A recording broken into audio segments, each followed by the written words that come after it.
अस्सलाम वालेकुम दोस्तों। अज बड़ी प्यारी गल याद आई। कदीम वक्त की गल आ कि उदों चोर भी बड़े दनाह हुंदे सी। चोरां ने एक घोड़ी खोल ली, उहदा नाल वछेरा भी सी। वछेरा उत्थे निखड़ गया। उन्हें हिनकिया जो तो मालकां नूं जाग आ गई। मालकां ने आंढियां गवांढियां नूं कहा भी घोड़ी चोर खोल के लै गए।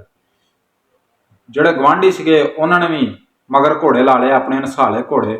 जो नसाए उन्होंने पता चल गया भी वह चोर जाते पे। जो लागे चले ना तो उस मालक ने आवाज़ दी, और सावी दिया घोड़ी दियां लगामां नप। जो ने इन्नी गल की, जिहड़ा चोर सीगा उन्हें उहदियां लगामां खिच्चियां। जो खिच्चियां घोड़ी नस भी पाई, आन नसी, फसी ना उन्होंने कोल।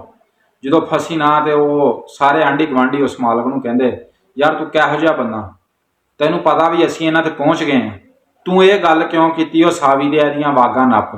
जो ने नपियां तो घोड़ी नस पई, घोड़ी काबू नहीं आई। फिर अगों ने बड़ी प्यारी गल की मालक ने। उन्हें कहा, यार आ जिहड़े थाडे माठे भी घोड़े है ना, कल नूं तुसीं बंदियां दे विच मैनूं खलोण नहीं सी देना।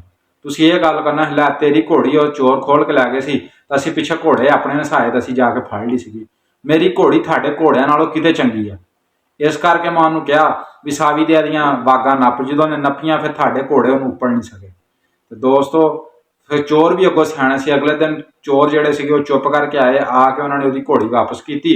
तो नाल उन्होंने उस मालक नूं कहा चोरां ने, यार तुसीं साडे ते पहुँच भी गए सी, तुसीं सानूं फड़ भी सकदे सीगे, तू ये गल क्यों की? सावी दे दियां वागां नप। जो वागां नपियां घोड़ी पैरों चों निकली, नसी। फिर जिद्दां नसन दा हक सीगा।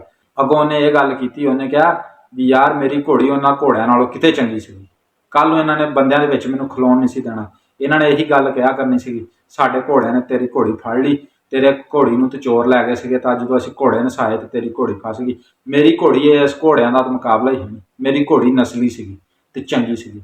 तो उदों दे चोर भी गैरतमंद सीगे, ते चोरां ने पिछे हटाती। उन्होंने कहा तेरी घोड़ी तैनूं मुबारक।